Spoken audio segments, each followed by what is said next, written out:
კრემები დიპლომატი, მუსლინი, ლიჟერი, ფრანჯიპანე, პლომბირი, შიბუსტი და კიდევ სხვა უგემრიელესი ვარიაციები შოკოლადის, ყავის, ვანილის თუ ხილის, მათ აქვთ ერთი საერთო. ეს არის ბაზა, რომლისგანაც ეს საოცარი კრემები მზადდება. მისი უდიდებულესობა პატისიერი. ჩვენში მოხარშული კრემის სახელით გავრცელებული. სინამდვილეში ძალიან მარტივია მისი მომზადება და თავისთავად დამოუკიდებლადაც არის უგემრიელესი. ჩემი აზრით უნივერსალური კრემი, რომლის გამოყენებაც ძალიან ბევრნაირად შეიძლება. მოკლედ დღეს როგორც მიხვდებოდი, მოვამზადე მოხარშული კრემი. ინფორმაცია მომაწოდა შეფმა, ყურადღებით მომისმინე, ჩაიბარა, მომიწონა გამოსვლა, ასე რომ შეგვიძლია დავიწყოთ.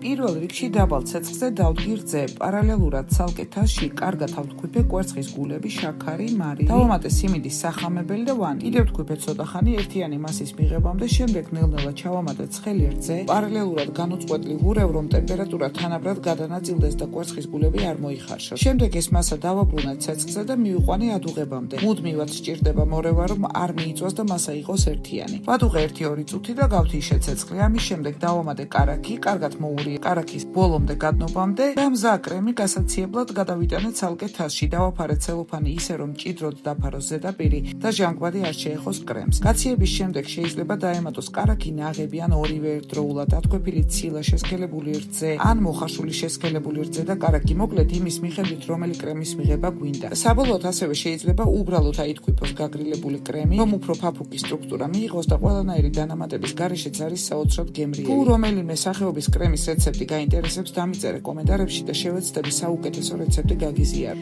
მადლობა რომ მიყურე ბოლომდე. თუ მოგეწონა არ დაგავიწყდეს ჩემი გამოწერა.